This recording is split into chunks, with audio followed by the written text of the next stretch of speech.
நம்ம இன்னைக்கு பார்க்க போறது யாரை பத்தின்னு பாத்தீங்கன்னா, ஒரு புது பணக்காரரை பத்தி நம்ம இன்னைக்கு பார்க்க போறோம். அந்த புது பணக்காரர் யாருன்னு பாத்தீங்கன்னா, அது இவர் தான். ஏதோ வந்துட்டு ஏதோ பொருள் கொடுத்துக்கிறாப்புல, சாப்பாடா ஏதோ ட்ரெஸ் நினைக்கிறேன், எனக்கு இப்போ எடுத்து கொடுக்குறாப்புல. அவங்க வந்து வாங்குறதுக்கு தொடக்கூடாது, அப்படி பண்ணக்கூடாது, இப்படி பண்ணக்கூடாதுங்கிறாங்க. அவங்க மனசு எவ்வளோ கஷ்டமாக இருக்கும் சொல்லுங்க பார்ப்போம். அதுவரை அவங்க பொண்டாடி டெஸ்ட் பண்ணுறாங்க, அப்படி பண்ணுறாங்க. அப்படியே அவங்க முன்னாடி கூட்டு போகிற அப்படி வந்து தொக்க தக்க மாதிரி வச்சு பார்த்தீங்கன்னா வீட்டில் வச்சுட்டு போக வேண்டியதுதானே. ஏன்னா அது புது நியாயமாக இருக்குது. இந்த ரத்தன் டாட்டா அம்பானி கூட வந்துட்டு இந்த அளவுக்கு பில்டப் கொடுக்க மாட்டாங்கடா.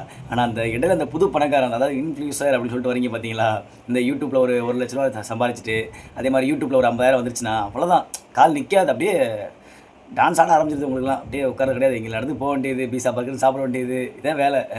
உதவி செய்கிறத தப்புன்னு சொல்லலை, அதை உதவி செய்யலாம். ஆனால் வந்துட்டு 4 பேருக்கு எந்த ஒரு கஷ்டமும் இல்லாமல் அந்த உதவி செய்யணும். அந்த கஷ்டத்தை கொடுத்துட்டு அவங்களுக்கு அதை உதவி செஞ்சோம்னா அது ஒரு மாதிரி சங்கட்டமாக தான் இருக்கும். அதுக்கு தான் சொல்கிறாங்க எல்லாருமே.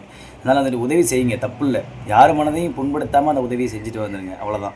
பண்ணுற உதவி வேணால் உங்களுக்கு வேணால் அது சின்னதாக தெரியலாம், ஆனால் அதை வாங்குறவங்களுக்கு அது ரொம்ப பெருசாக தெரியும். அதனால் வந்துட்டு ஒரு ஆவலோட வரதான் செய்வாங்க எல்லாருமே. நீங்கள் வேணால் காரை விட்டு வெளில போய் எடுத்து கொடுங்க. நீங்கள் பார்க்குற விஷயத்தெல்லாம் அவங்களாம் பார்த்துருக்க மாட்டாங்க எதையுமே. இதெல்லாம் வந்து ஒரு ட்ரெஸ்ஸாக சரி நம்மளுக்கு ஒருத்தன் கொடுக்குறான்னு சொல்லி அவளோட வாங்க தான் செய்வாங்க.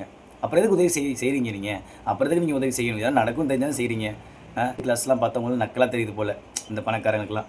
எல்லா பணக்காரங்களும் சொல்லலை, அதாவது இந்த நடுவில் வந்த பணக்காரங்க இருக்கா பார்த்தீங்களா, இந்த மாதிரி பணக்காரங்க, அதாவது நடுவில் புது பணக்காரன். இந்த டாட்டா அப்படிலாம் கூட ஒரு கப் கேக்கை வாங்கி தானே கட் பண்ணாங்க பிறந்தநாள் கூட. அந்த இவனை பண்ணுற அட்டுலியை தானே தாங்க முடியல, எனக்கு சங்கட்ட புண்டையாக இருக்குது. முதல்ல நீ உண்மையாகவே உதவி செய்கிறதா இருந்தால் வீடியோ முதல்ல நீ எடுக்காது, சரியா? வீடியோ எடுத்துக்கிட்டே நீ வந்துட்டு ஷூட் பண்ணியே முதல்ல பண்ணாத. எப்போ பார்த்தாலும் கையில் பொம்மை தூக்குற மாதிரி பொண்ணை எடுத்துக்கிட்டே போகிறது, அப்படி ஃபோனை எடுத்துக்கிட்டு போகிறது, பின்னாடி யாராவது ஒன்று கூட்டிகிட்டு போகிறது, அப்படியே காரில் போகிறது, உதவி செய்கிற மாதிரி பண்ணுவாங்களாமா. ஒரு 4-5 வீடியோ எடுத்தால் கூட பரவாயில்லடா.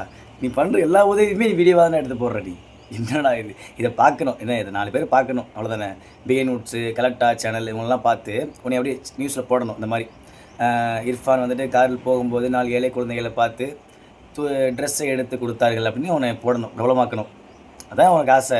உனக்கு மட்டும் ஆசைடா, பல இன்ஃப்ளூயன்சருக்குலாம் இதுதான் ஆசையாக இருக்குது. உங்களுக்கு நீங்களே ஒரு பிரபலத்தை தேடிக்கிறது, வெக்கப்புண்டே இல்லாமல், என்ன?